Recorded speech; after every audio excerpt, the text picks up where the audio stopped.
Very exciting on the podcast today. We have a girl that I have become fast friends with.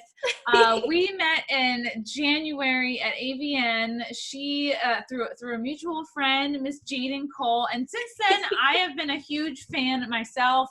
Kiara Edwards, you are what I think is, from my limited knowledge of porn and stars, the next hot thing in porn. I hope so. Self-proclaimed, right? Self-proclaimed, and yeah, people are talking about you.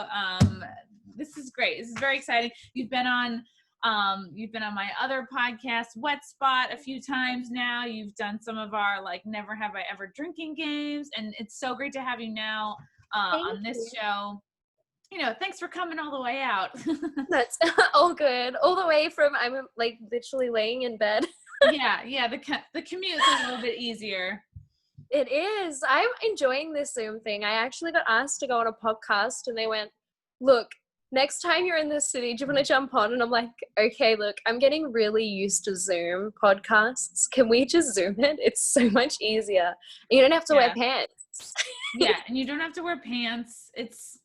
It's really great. I was just telling somebody else, I haven't put on a pair of high heels in 2 months, which is the longest I've ever gone. It's to be part of my body, and it's really wild. I still hope, I get on the scale every couple of days to make sure I'm not, losing total control. But yeah, there definitely are some positives to the lockdown. I want to know, Kiara, how did you, and excuse me if this is a question you get all the time, how did you get into porn? Was it baby steps, or did you just wake up one day? So I started stripping at 18.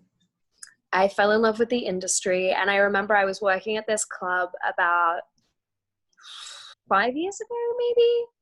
And there was this girl, Carla, and she had her first Brazzers scene come out, and everyone was like, oh, she's disgusting. And I'm like, you know what? Good for her. I'm going to do porn, as a joke. And everyone was so mortified and horrified. And then I looked into it, and I was like, actually, this seems like a really cool career choice.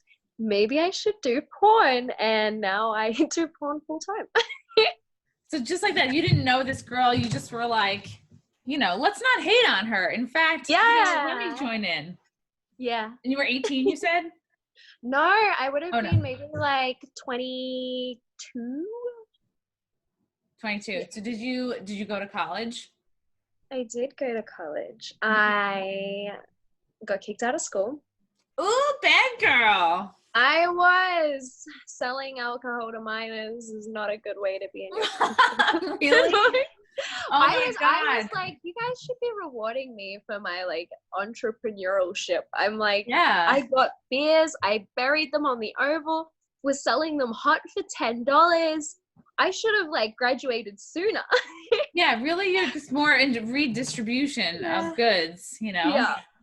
So I left school and I set my college or because I've been explaining this everything in America. It's hard because there's so many different terms, so I always get confused and mix them up. So if I do, I apologize. I went to college and set my entry exams and lived on campus, which was so much fun. Originally I was doing pre-med. Wow. Science. Yeah, I was a high school dropout studying pre-med. It's that's amazing. Yeah. I have brains sometimes somewhere in there. Oh, well, I never doubted that. Thank you. So yeah, I did psychology for a little while. I did teaching for a little while, and I quit stripping every 6 months and be like, I'm never doing it again, and I'd last a week. And I'd be back, and I was like, I love this. And then porn, it's just been such a blessing. I've had so many amazing opportunities. I've worked with, people that I've idolized for years. Wow. Yeah. How quickly, and I get to how quickly did you go from being a new girl to working with the people you've idolized? I was very, very, very, very, very lucky. So I was living in Australia, working from there, and I worked with one talent that flew out to Australia who was newish in the porn industry, but has since is a lot more popular now than what he was when we first started talking, I guess, and shooting together. So I came out to America, met a couple of people, and I just fell into the right crowds. Like, I was so lucky. I mean, a couple of months in, I was working with like Jaden Cole, and I've shot with Kieran Lee, Johnny Sins. I think just talking to people online and showing up at conventions and being known. Yeah, everyone wanted to work with the Australian. Yeah, so well, Jaden keeps saying that, yeah, Australians are such hard workers, so yeah. Yeah. Did you go from, okay, so you were stripping, did you do any camming in between, or did you just go straight through? I pretty much went straight through. Good for you. I still haven't cammed. I really want to do it. I keep telling myself every week, I'm going to start next week. And you have an OnlyFans, right? I do have an OnlyFans. I love my OnlyFans. That's what I keep hearing. That's about once a day somebody asks me to make one, and I just was like, I feel like that really would become a full-time job. So to like get all this, like, I don't know, I'm so busy with comedy stuff right now. So yeah, my housemate was saying, he's like, I've never met anyone that shoots so many like videos and photos. Like, I shoot at least 50 photos a day and 3 to 4 videos. Really? Yeah, that's that amazing. are under a minute. Yeah, and then I also produce I try and produce 2 a week, but within saying that, like this week I'm taking time off, so when I'm in the full swing of things, I might record like 3 full videos in a day, and then I take them home and edit them all up and then post them on all the platforms. Great. Okay, so you're doing your own editing. That's amazing. Mm-hmm. Was it a big, were there other, like, do you have other entertainment aspirations at all? Like acting or modeling? Honestly, as long as I'm happy, I don't really think it matters what I do. I've never been someone that's extremely materialistic. I find it nice having nice things, but I'm not. Yeah. So even if I worked at McDonald's, if I loved that job and was living in like a share house or whatever, I would be more than content with that. So you're not just in it for the money. It's like you love this out the gate. You were like, I love this job. I love like being sexy on camera and doing scenes. Yeah, like, I feel like you taking just that like, dick. Taking that dick. What is so what was it? Did you hear what Jaden said? Because I keep forgetting, and she keeps reminding me. She's like, I remember the day I met you, and I was like, oh, I'm a girl performer only. And you just turned around and said, wow, I couldn't do that. I just like dick too much. I just love dick. Yeah. What do you think, Kiara, is the weirdest thing you've been requested to do by a fan or maybe on set? I am so excited. I actually just filmed my first ball busting just before lockdown. Ooh. I got a chance. Yeah. So I got ball busting, a couple of smoking videos coming out. I've got smothering. Smoking videos. What's a smoking video? So it's where you kind of like light up a pack of cigarettes and just smoke. And I've got one. Smoke with, like, no. You don't even smoke? No, I don't smoke. I was on set. I was rocking up to this set with this producer, and he's like, can you please bring a pack of, like, don't forget your cigarettes? And I'm like, what's cigarettes? And he's like, well, it's a smoking scene. I'm like, yeah. And he's like, you don't fucking smoke? I'm like, no. He's like, why do you do smoking scenes? I'm like, I enjoy them. They're fun. Like, it's something different. It changes it up. Because I'm a hard worker. Yeah. But I have had a few where I'm like, forget what the head spins are like. And I was I remember that when I first, like, I smoked in 9th grade, and it's like I smoked too much all at once because I was just like, I guess, angry at the world and being a teenager. And because your parents. And I just got dizzy, and I threw up. I like had to crawl because it was on the roof. I had to like crawl back into the house, into the bathroom, and I just like booted everywhere. Ugh. Oh, wait, were you smoking weed or tobacco? No, I was smoking just like, I think Marlboro Reds, which were the first cigarettes I just bought on my own or got on my own. Yeah. Rebellious child. Such a bad girl. So you smoke these cigarettes for the scene. You feel a little dizzy, but you push forward. Good for you. Yeah, masturbate and, you know, get my rocks off. Okay, yeah. So smoking, the ball busting scene. Do you actually have to like bust them open? Like, do you actually have to like? No. Okay, so I thought the same. I was so nervous. So you just sort of like punch them and elbow them and kick them, and yeah, it's so much fun. I'm sure it's very stress relieving. Like I have, you know, like a stress ball on my desk. It's just probably that, but it's attached to a man. Was the guy ever in pain? I think so, but it's a real fetish thing. I think it takes a certain person to want to have it done to them. So, like, don't get me wrong, I wouldn't go up to a random guy on the street, or if I was, like, seeing someone or something, I wouldn't just, like, start punching them in the balls. But yeah. If they were like, look, we really get off on it and we like the pain, I mean, BDSM is a huge thing now, and I know that I've definitely had pain in my previous relations with people and enjoyed it. So with that being said, like, is there anything that you definitely wouldn't do, or that, you know, everything has its price for you? I think for me, it's a big timing thing. There were definitely things when I walked in and I was like, oh, it's disgusting. I would never do that. And like a month later, I was doing that. So I think a big thing is never say never. I couldn't see myself doing a vomit video where you like blowjob until you throw up, because it's just not my thing. Yeah, it's a huge fetish. Wow. But I won't be doing anal for a while, like another year at least. Did you have a bad experience with anal? Or just No, get like... I want to be able to give my fans everything, and I don't want to produce too many random videos or things that are like unusual. I want to give them an opportunity to explore and enjoy my work so far, and slowly I'm producing more of a variety. So yeah, that makes sense. Like just sort of like drop the more unique, special ones here and there. Like you're not about to be like a full-time anal girl. I get it. No. I do like anal though. I'm so excited to do it. Anal is like intimidating for me. Like, I mean, I've only done it with guys with like small pieces. I just don't know how to like get myself ready, but like luckily, yeah, the guy I'm with right now doesn't seem like super into it. So yeah, See, I think it's okay in the right place, in the right situation, in a relationship. It's definitely not something I go to all the time, but I just want to fuck some guy up the butt. I'm so excited. I found someone. Oh, really? I did, yeah.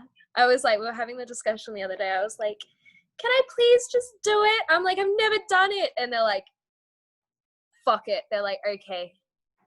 We will let you. Probably because it's like, you're a small girl. It's like, how bad could it be? Was he like, you know, you better use like a small dildo? Did he say anything like that?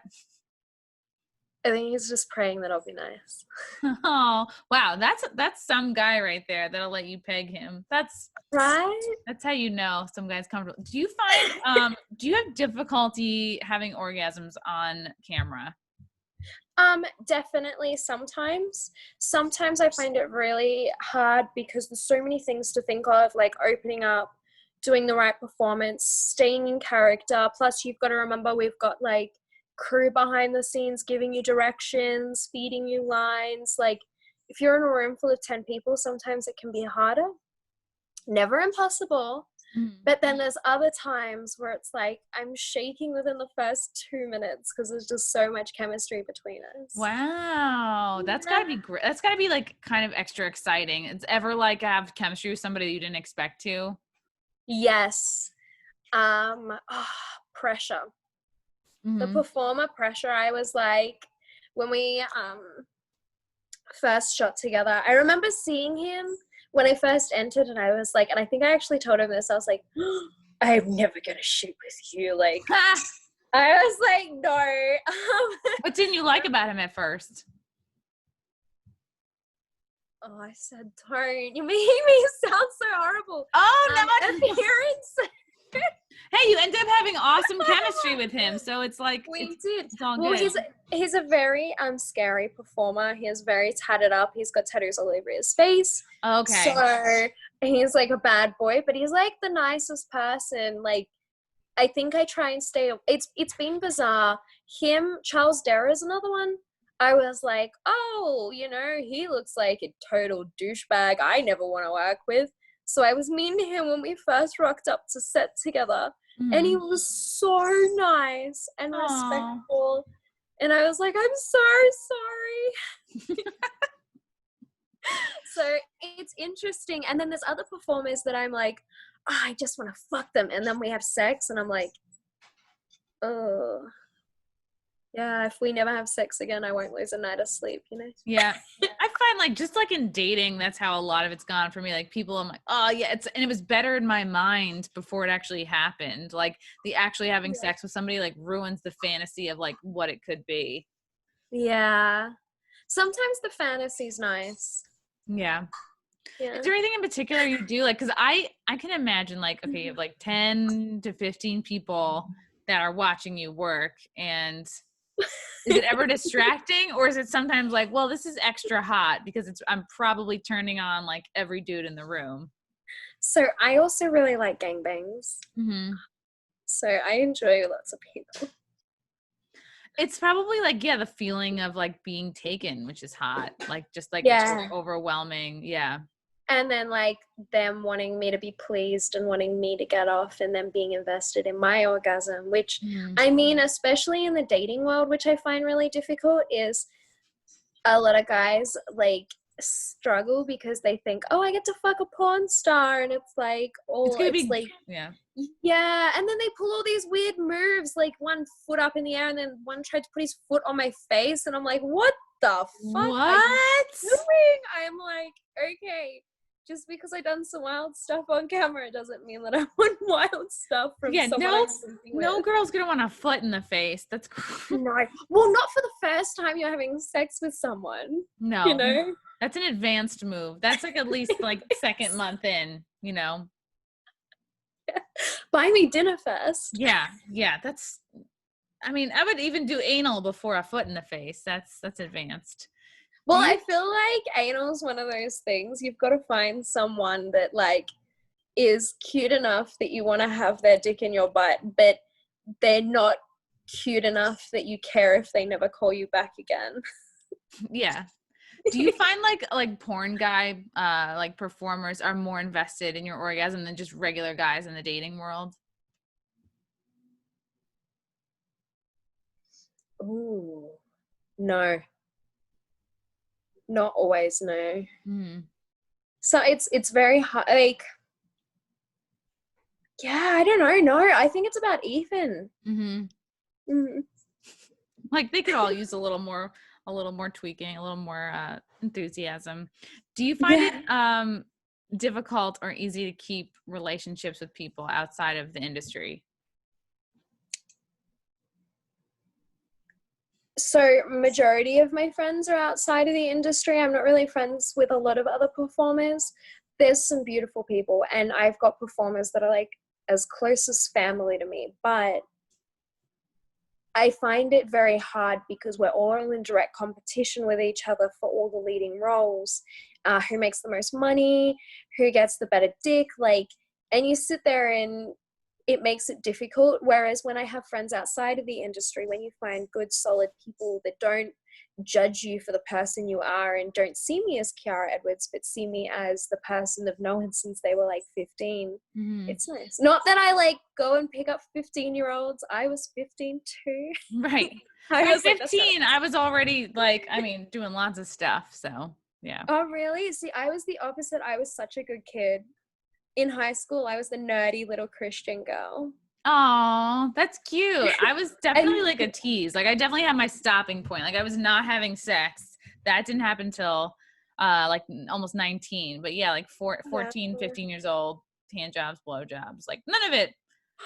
was good for Really? me, but yeah, I was just like an early adapter. Yeah, just got right in there. See, I was so sexually closed off until my 20s. It's so weird. I felt like I was sexually closed off because I was not concerned with my own pleasure at all until like my late 20s, you know? It's like I was going through the motions. I was like, yeah, like blowing dudes and stuff, but like at You're no like, point was what am I getting out of at no point this? was anyone concerned with like how I felt. So, I mean, Yeah. like, Do yeah, you I was find sexually that active, but I still didn't though? feel, yeah. Yeah. See, it's hard because some people never grow up and they never get past that point. But then there's those groups of people that are really like, invested. And I'll say this, I love fucking younger dudes because I feel like when they're younger, they're more invested because they want to be as good as those that are older. And the older ones are just lazy. Yeah. Mhm. So I either fuck guys that are like a lot older than me or guys that are quite a bit younger than me. Because a lot older, they have the experience. Yeah. It's like the younger ones have more enthusiasm and they can like go again and again. And then like the ones that are much older are like, wow, you're such a catch. Like I better A+ this whole thing. Yeah. Yeah. Or you get the husbands. The husbands are great because you're like, damn, I wonder why your wife settled for you. Ooh. What's that like? What's that like? Yeah, banging a husband. I love fucking people's husbands. It's just so like being the mistress is definitely fun because you get to live the lavish lifestyle without the bullshit. There's no pressure to have kids with these people. You can go, you can fuck them, walk away. There's no drama. There's nothing. Yeah. And then do you ever feel bad? Do you ever feel bad for the wives? Have any of them ever found out? One found out. Oh no.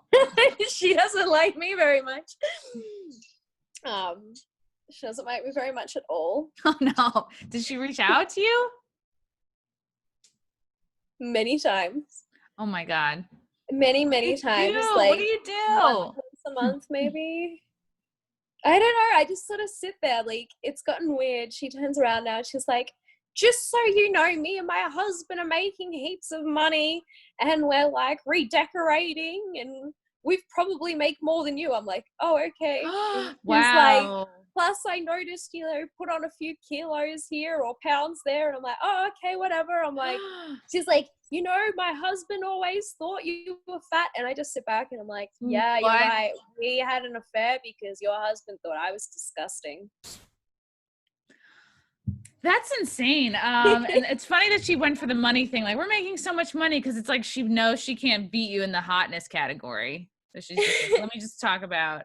But the other thing as well is like, I feel bad for her more than anything because I'm like, if money is all that you've got, like money is a hell of a thing to lose. And like you watch people that lose their money and lose their incomes for whatever reason, especially during this pandemic.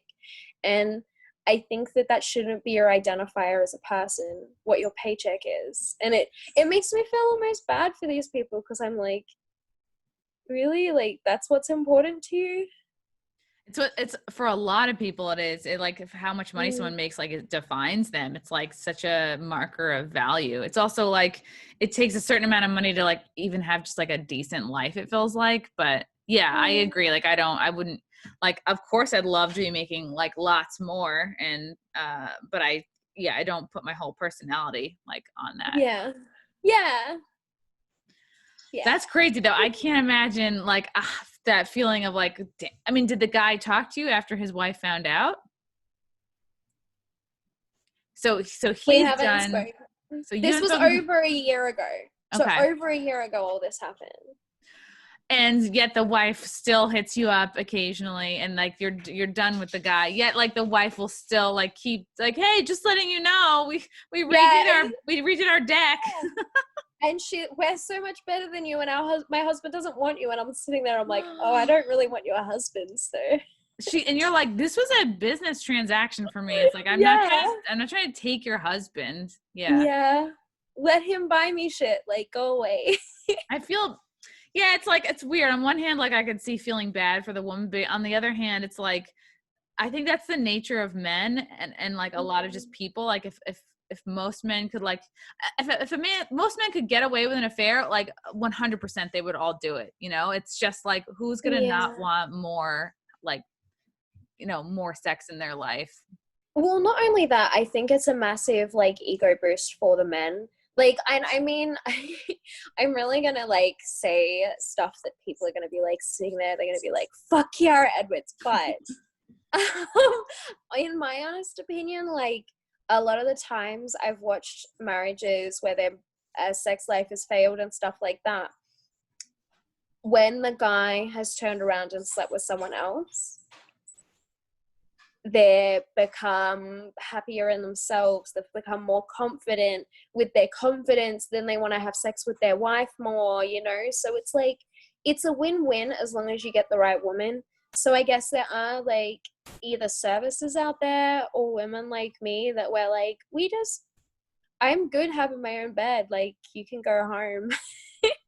It's almost like, in a way, like you catalyze like a possible better relationship for them. It's like, because I understand it. If you just like, if you're a man who's just like, oh, I need to like fuck somebody to feel good about myself, and the wife is like not, and that's the thing, is like the less sex you're having, the less fuckable you feel, and it kind of just like, it's a slippery slope. And then your confidence is like, if you're somebody who's like really physical and you're not having enough sex, like you're gonna just start getting depressed. And then it's like somebody like you, or like, you know, someone you can just, you're being hired to do a job, and like that, but then that kicks off, oh, now you're feeling good about yourself, and now maybe you want to make more moves on your wife. And I don't know, it's I definitely see it as being a good thing. Like, you're not there to break up anybody's marriages and like take anybody's food. Yeah. No, not at all. And I wouldn't want to, like, I don't think I could be with a guy who was in a relationship when we met.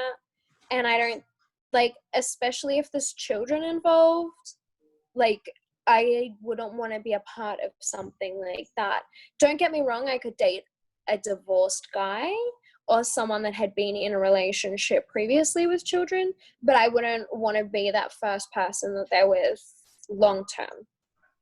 Why is that? Like what, like first guy, like, yeah, somebody has a kid. I think, I'm very lucky because I've lived a very wild 20s.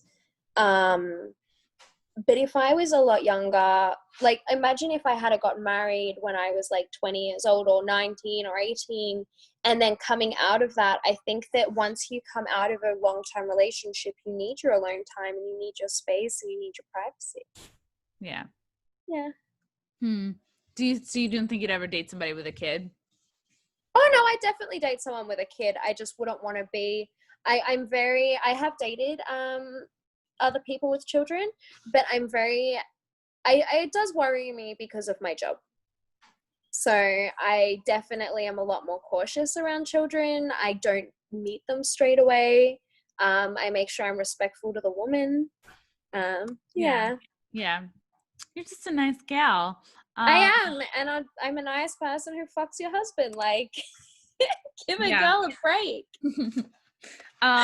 You ever have anybody who wants to like to have you fuck like both them and your wife? Like, any just like, oh yeah, those are fun. Yeah, I love fucking couples. Why? Because you get to be welcomed into something and create an experience. When I was younger, I had a threesome with a partner, and my partner turned around and the girl was an experience that we brought in. And it wasn't very fun for me, but it made me aware of what a positive situation with a threesome can be and what a negative one can be. So now it gives me, like, I enjoy giving them the experience that I wished I had, because I've watched some relationships grow so well together after having a threesome. Really? Like, yeah, I personally, if I was seeing someone, I don't think that I could do it. I'm like the most jealous person when it comes to relationships. But if you're that type of person, I like watching relationships grow, you know?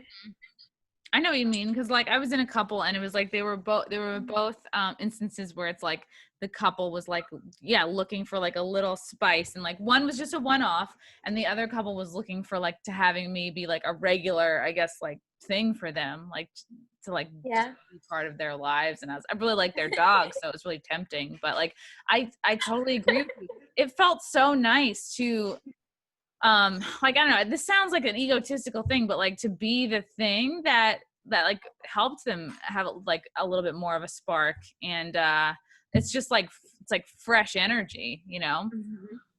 Yeah. And you have to have so much trust to even do that, you know, and bring the right person. And there's so many variables on how it can go, but when you get those really positive experiences, like nothing beats that. So if there's a guy watching this right now who wants to propose having a threesome with his wife or girlfriend, how do you recommend he do it? And then like, also, how do you know if you have the right kind of girl for it or guy for it? Like, what are...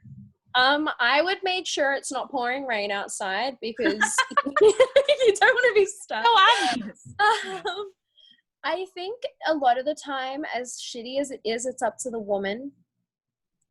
I think you should never push. I think it's the way that you introduce it, like baby steps, maybe going to a strip club together, or going to a bar together, and then like hiring a girl together. I think slow steps like that, putting in boundaries and saying, you know, like, I'd really like to experience something like this. How can we make sure that we have boundaries between each other before we, you know, go? Like mine is when I have a guy that his mouth can't touch her body in a threesome. Oh, interesting. Mm-hmm. Wait a minute. So you have a guy. Yeah, you were. I've had. This Isn't a couple. This is when I was in a couple. Okay. So when I was dating someone, I said to them, I'm like, I'm happy to do threesomes. I just don't want your mouth on their body, because for me, that's what breaks me. But everyone's different. Some of the girls, it can be like, I don't want you to get a blowjob from her, or I don't want you to penetrate her. Like, that's the thing with couples and people, everything's so different, and it's so hard to give advice because there's so many different things. I totally agree. Yeah, because the one couple was like, do whatever. Like, they were so down and open, and like I took them to a sex club, and they were so much fun. They felt like friends. And then the other couple, like, she did not, which I completely respect, she did not want her husband to like fuck me. And I was like actually fine with it, because I was way more into the girl than him. Like, the guy, it's like, you know, it's like you always take the guy like by himself, and you're like, oh, I never would have pursued him. Like, if we were both single, I would never just him anyway, which is almost better, because I feel more comfortable when I'm into the girl. It's interesting. Like, I can understand, like, yeah, just don't kiss the girl. That feels really intimate, or, you know, that's what's important, is finding out what's going to feel uncomfortable for you and to communicate that. And to be able to walk into a situation where you can call stop at any time, and not forcing someone to go quicker than what they want. You know? Because that's something that sucks when you're just one-on-one with somebody. Like, that reminds me of like, being a teenager and like getting my head pushed down. Do you know what? I just enjoy that sex where it's like a tease for so long, and there's like talking build up, and you're like hanging out and getting to know each other. I find that much more intimate, and then slowly working your way up to sex. When you just go straight into sex, I never orgasm as well. But when I'm like teased for like a day or like a couple of hours, it's like, yeah, of course. It's like, I'd so much rather be begging for it than like you stick it in right away, and then now I have to like adjust to it, and then like try to get turned on, like starting from, you know, all. I either want the guy begging for it, or I want to be begging for it. Someone's got to beg for it. Yeah. So, okay, don't have a threesome in the rain. I meant don't ask, because you might have to sleep in the rain. Oh my God. So don't ask on a rainy night in case she kicks you out of the house. Well, like, thank God now there's like, you can get an Uber at any time of day, hopefully. Right. Can you still get Ubers during quarantine? I think so. Yeah, I mean, I was getting them in the beginning, like definitely in March I was still doing Ubers. But I haven't tried to get one in a while. I I'm sure you can. Yeah, because I know I see regular cabs driving around. Yeah. So how do you know that you've picked like the right girl to have a threesome with? Like, how does a guy or a girl know, okay, it's going to be, what are some things to look out for? Definitely experience and chemistry. A woman that puts the wife's, the main thing is making the wife, she's the center of attention in any situations, regardless of what is said. It's just the way that it has to be, because we know what women are like. So I would advise going out to like coffee or dinner and seeing if she interacts more with you or your husband. Oh, okay. Yeah. Yeah, because chemistry between two girls is more important, I think, than between a guy and a girl. I agree, because I feel like men are so easy to please, and like a man is just like probably your typical dude, happy to just be at a threesome, you know? Yeah. Where like the woman in the relationship, it's just like there's landmines all around. Like there's so many things that it's already such a risk for her to be there, because it's like you're inside outside vulnerable, and like even if you do have a strong relationship with your dude, you know, you're always like, oh, it's possible this chick could outshine me sexually, you know, on every facet. Yeah. So yeah, you want to make sure she's definitely more into you than him. Mm-hmm. Yeah, that's good. Go out to coffee first. Go out to a meal, not Mexican, but you know, sushi, something like neat and sexy to eat. Yeah. Yeah. What else is really good pre-sex food?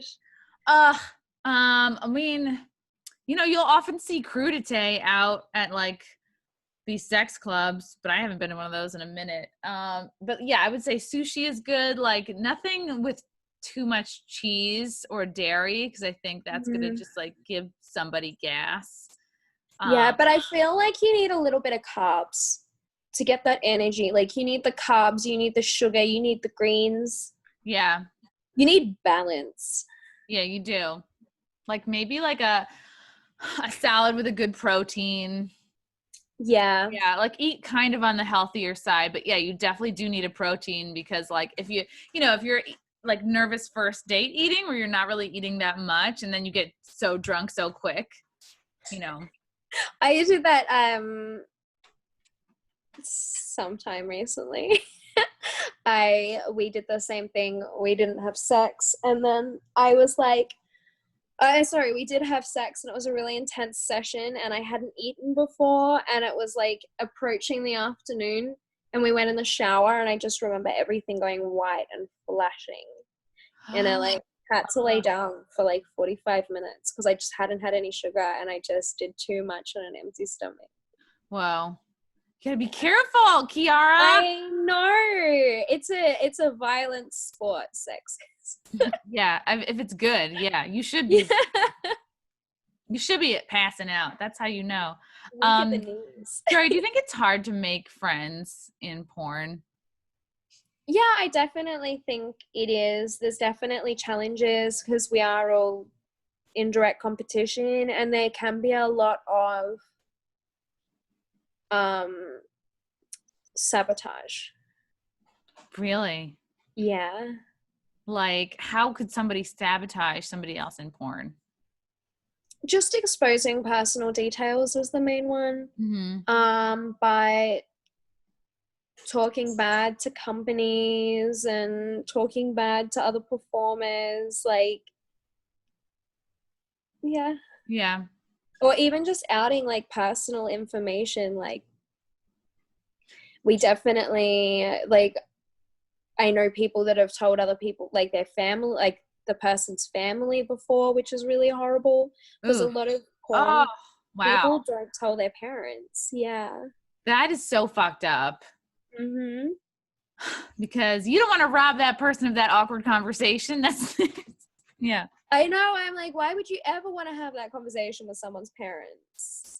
Also, it's just like, that's very childish. Like, it's truly like none of your parents' business. Like, as soon as you turn 18, it's like what you do, it really is none of your parents' business. Like, if you're keeping yourself financially afloat. Like that's. Yeah, I think the main thing is like people just get jealous of others' successes. Mm-hmm.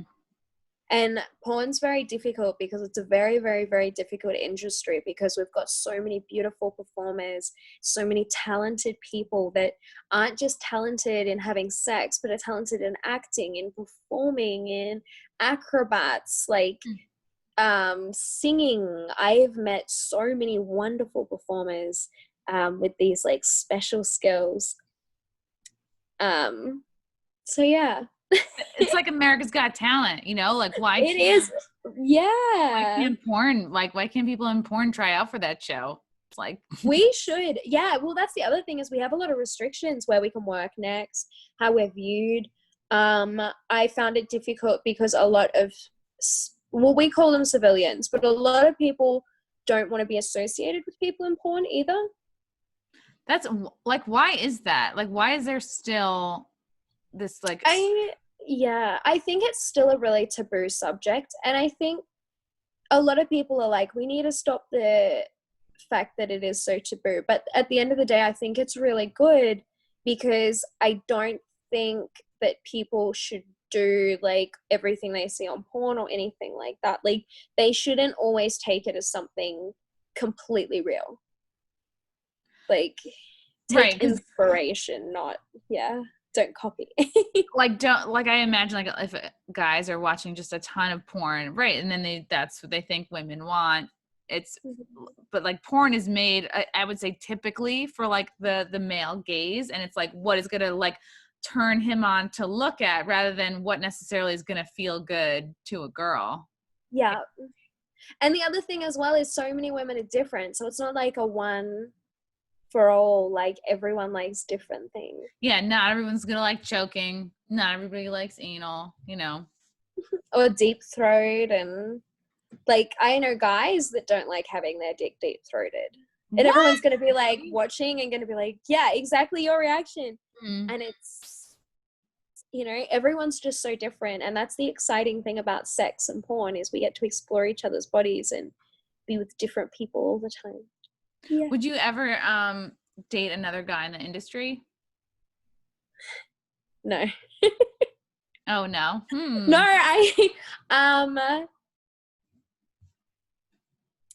maybe it would I at the moment I don't really date anybody, but I couldn't imagine there's some beautiful people, but I don't know if I could imagine being in a just porn relationship, because the relationships that I've seen and stuff like that, I think when both of the parents or both of the couple are in porn, that's all they talk about and that's all they've got. They don't have that normality, whereas I'd want to, you know, be with someone that's got a good attitude, that we can do things that porn stars wouldn't normally do, you know? Like what? I was actually, do you know what? I was actually having this discussion last night, I kid you not, on the phone. And we were like saying, what would you do if you could go anywhere in the world and never be recognized and never, and never be judged or anything like that. So I think for me, I would want someone that would want to travel to different places, and I want to do just like boring and mundane things like grocery shopping and playing in a park, going on walks. Like I miss that normality, like getting up together on a Sunday, sleeping in. Yeah. I mean, it's like I'm kind of doing that like a bit with quarantine, but like, yeah, when my normal like comedy life is going, it's like, I'm not really doing much of that, you know? Yeah, because you get so caught up in work and stuff. And I mean, because your partner is in IT, isn't he? No, he's kind of involved in comedy too, but like is he? On the like booking side. Yeah. Yeah. But I think, I guess the other thing as well is if you dated a comedian, wouldn't you find it like if one was more successful than the other, there'd be that kind of jealousy as well. And I used to date comics, and it's like, that must be going on because one of you is going to be more successful than the other one. It's impossible to be like at the exact same level. And there's tons of comedy couples out there, and it's like, I think it does make it's a little bit more interesting to date somebody who's slightly in a different life than you. And also with comics, like a lot of us are so like insecure, and like a lot of comics need to be the funniest person in the room. So I feel like there's a lot of like competition, like sort of right under the surface a little bit. Like how can there not be, you know? Yeah, exactly.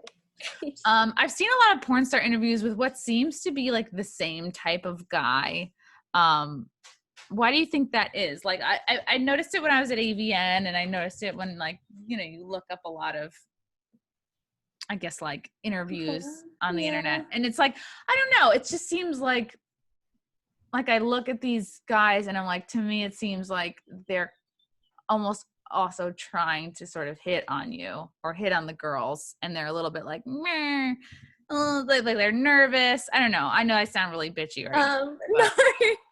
So male porn stars, there's definitely a type.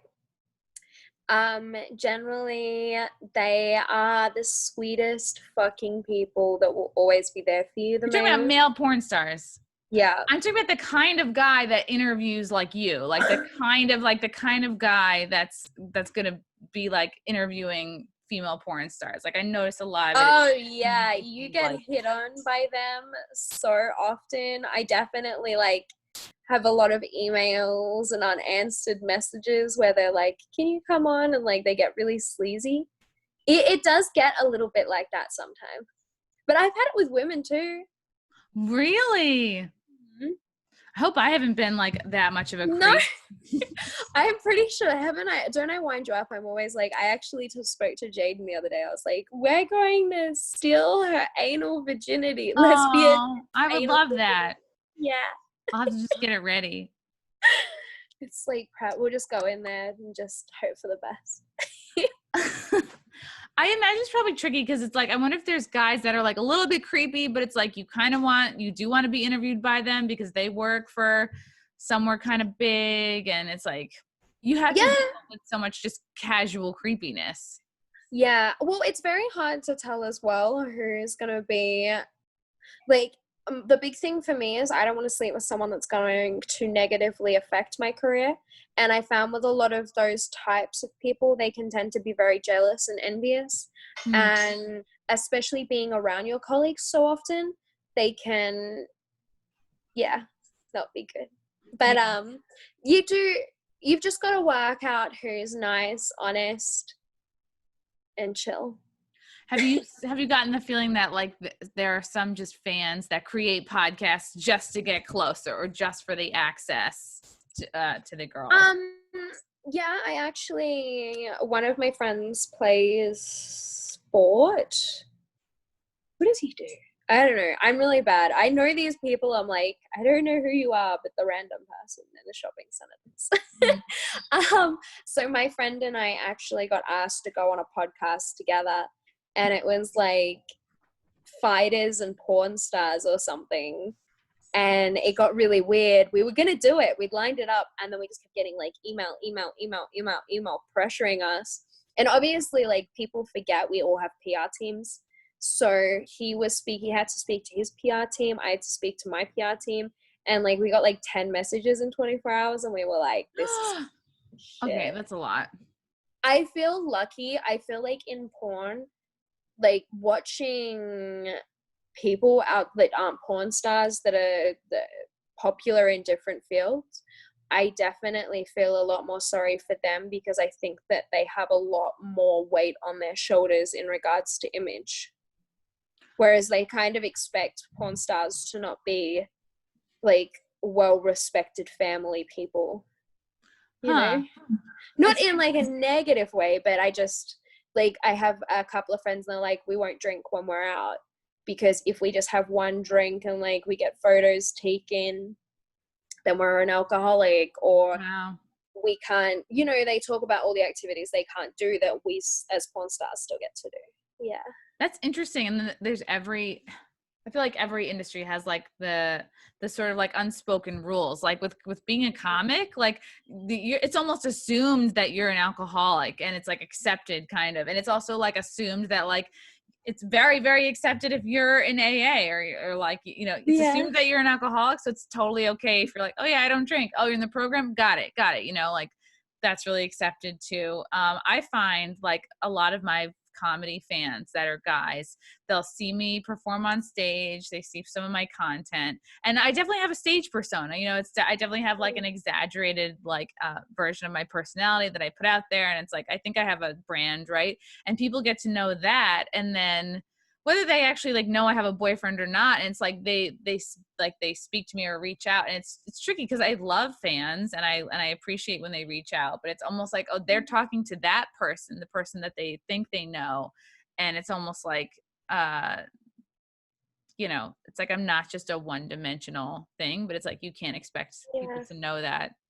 Because they don't, and this is the thing, is they don't always see us at our most vulnerable places. Like, I know at a convention I was at, there was someone going through a really, really rough time, like an unbelievable amount of personal stuff. And they were like crying before they went on the floor, and we were all supporting them. Like, they were crying when they got off the floor. Like, they were just not good. But in front of the fans, because they were such a bright, bubbly performer, they turned around and the fans got really upset and started laying into that person and were like, why won't you just smile? Why are you being so grumpy? Just smile, just smile. And I remember sitting there going, wow, like she's still trying to come into her job.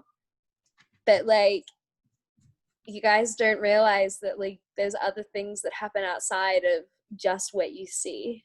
Yeah. Was this like an AVN type? Similar, yeah. Yeah. Wow. And right, because I've seen it, like you have to go, especially if you're you have to work like I don't know what it's called, but if you work a company's like they rent part of the stage, and it's like you're representing them. It's not just like your own, it's not like the Kiara Edwards, you know, table. It's Evil Angel or whatever, and it's like so you're representing them as well. I can't imagine the pressure to like, obviously you're sexually performing in porn, but like then you have to perform at these meet and greets in a way, and like you're not always going to feel like bubbly and friendly, but that's part of the job. Like you have to just. But I think it's like you guys, I think everyone goes through a stage where they cry at a convention or cry when they're on, like, just got off stage. Like, yeah. Oh, for sure. True. Yeah. For sure. I got on stage the night my mom died. Like my mom died in the morning, and I was like, I have 2 gigs tonight. And it's like she had cancer for 3 years. I kind of knew it was coming. I was like, you never know what day they're gonna die. But it's like I wasn't like shocked that it happened. It wasn't like she was getting better. And I was like, well, I'm a professional and I have these 2 gigs and I'm gonna go do them. And like one I didn't even show up at. It was in Brooklyn, and like one was in Manhattan. It was like, and I had taped it too, like, cause you're supposed to tape all of your sets as a comic and then listen to it later. And some are audio, but this was video and audio. Cause I was trying to get like a tape to submit for like JFL or something, or just, you know, you're always trying to get like your next best 5-minute tape or 10-minute tape to send to some booker. And I was so in like, I have to work. I shouldn't let this throw me. And, I think I remember like sort of joking about it on stage, like my mom died today. And it's like, and people weren't like, I felt bad looking back. I felt bad for myself. It's like, wow, I didn't even think I could take a day or a week and just like be sad. And I had this just like a wall up, you know, I didn't want. And then as soon as I was done, I went, there was a guy who was at the show and like a couple other people who were at the show, and they were like, do you need a drink? It looks like you need a drink. And then we just went and I think I got bombed, and it's the way to do it. But yeah, I remember, so at the start of this year, my godmother's been very sick for a while with cancer as well. And I remember getting the call in the middle of the night, and they were like, look, Kiara, can you get on the next flight home? She's not going to make it. And I'm like, I have work in 3 hours. Like, I can't. And then I had a 16-hour day where they were like, we don't know if she's going to last more than 48 hours. And I was like fucking up my lines. Like no one on the set knew what I was going through because I was like, if I talk about it, I'm going to cry. And you just have to put a face forward because not only like, and in those hard times, if you don't show up to do your job, then you get more hate and it just piles and piles and piles. Now which you're I think like unprofessional. Yeah. exactly. And people don't look at the situations that made you do that.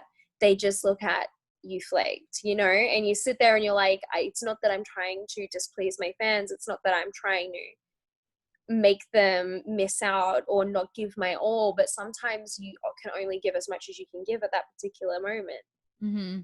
Yeah. Wow, I can't believe how hard that must have been. Like, were you just trying to distract yourself? And then, like, did you ever, I'm sure it sounds like you weren't able to get over there. No. So I sort of sat there and obviously I'd just moved out to the United States. I'd been here less than a month. Wow. And it was over New Year. So I think it was about the 27th of December I got this call, I think. Mm-hmm. Wow. Yeah, and it turned out no one got to say goodbye to her. So if I had have got on the flight, she passed away while people, just before everyone got on their flights, like everyone booked their flights to go down. And Wow. that night she like woke up in an extreme amount of pain and passed. Wow. So I mean, yeah. it's hard. I worry about what's going to happen when it happens again, because obviously my parents were well into their 30s when they had me. Like they didn't start having kids young. So it is difficult. Yeah. Do you worry about your parents yet? Having that sort of thing? Yeah, we've definitely had a few scares with my dad. My dad's health isn't 100%. Like last year, so I lived an hour from them and I had a permanent room set up for dad because I love him, but he is definitely getting older, like not remembering things as well as he did. And he's not as youthful as he once was. So like he has a fall and it's twice as bad as like someone in their 20s. So like last year he actually fell in a fire. So his whole arm swelled up and he was like in and out of the hospital every day for like 2 weeks, had to spend a couple of nights in there like fixing his arm up. Yeah, and that was scary in itself, but I was an hour away, so like I was able to go down. Then it got infected, so I went down again and ended up staying with them for a while just to help.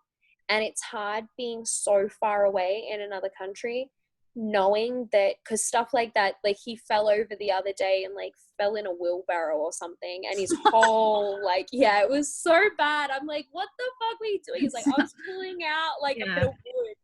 So he like bruised his whole back and butt, and it was like black. And I was like, I just wish I was there to just help out, you know. And that's what I find hard. It is really hard. Like my dad's in Florida and it's like and I'm in New York. It's like that's same country, but it's like that's still really far away. A long way away. Yeah. Yeah, like all my family's spread out. Well, we're doing what we can, but it's you know that like you didn't you didn't skip work and you would have missed it anyway. Yeah, that's exactly it. And I think, but it depends on people's like mindsets as well. Like I know that when I deal with something really bad, I sort of go into a logical way of thinking. So if something bad happens, I'm like, okay, we need to do A, B, C, D, and that's how this is going to get sorted. So I go first step A and I stay really calm in really bad situations. That's then I do all the steps. Yeah. You're good in a crisis. Yeah, but I like throwing myself. I'm really bad because I throw myself into work. I throw myself into study and don't necessarily deal with things straight away, which makes it hard because a few months later I'll be like sitting there crying and I'm like, what am I crying about? And you're like, oh, that's right. I never cried about it months ago. Like, oh, that's where I put that. Yeah. Yeah. Oh, Kiara, you're so great. I'm so happy to know you, and I can't wait until this like prep is over and we can hang out. And where can people find you, follow you if they're just learning about you now? Where should they go? So I've been kicked off Twitter. Oh no, that's what I thought happened. I was like, where the hell is Kiara? What? I know, I was stalking my profile last night and they're like, you're following 0 people, but all my stuff's still there. Why? So, What do they like ban you for on Twitter? no idea. I've like contacted them so many times and I'm like, I lost that and my OnlyFans. But I got my OnlyFans back.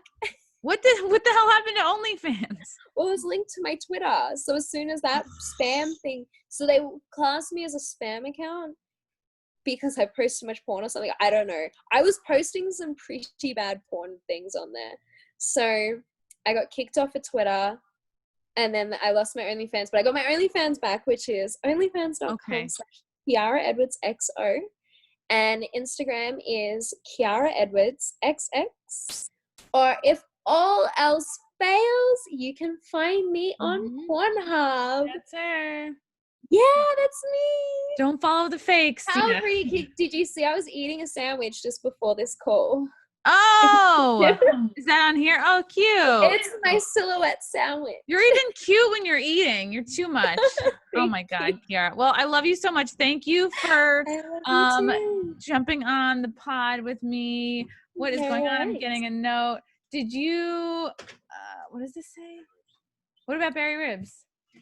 Oh, Barry Ribs. Yes, Barry Ribs is a huge fan of yours. I know, I love Barry. He messaged me the other day and he was like, you're so perfect. I'm like, I love Barry. Oh, yeah, he's a sweetheart. Oh, love our We stay in contact. Good. You're bed pals now. Yeah. All right, Kiara, thank you so much. I'll have to catch you soon, hopefully in person. And yeah, thanks for doing it. All right. Thank you so much. Bye. Bye.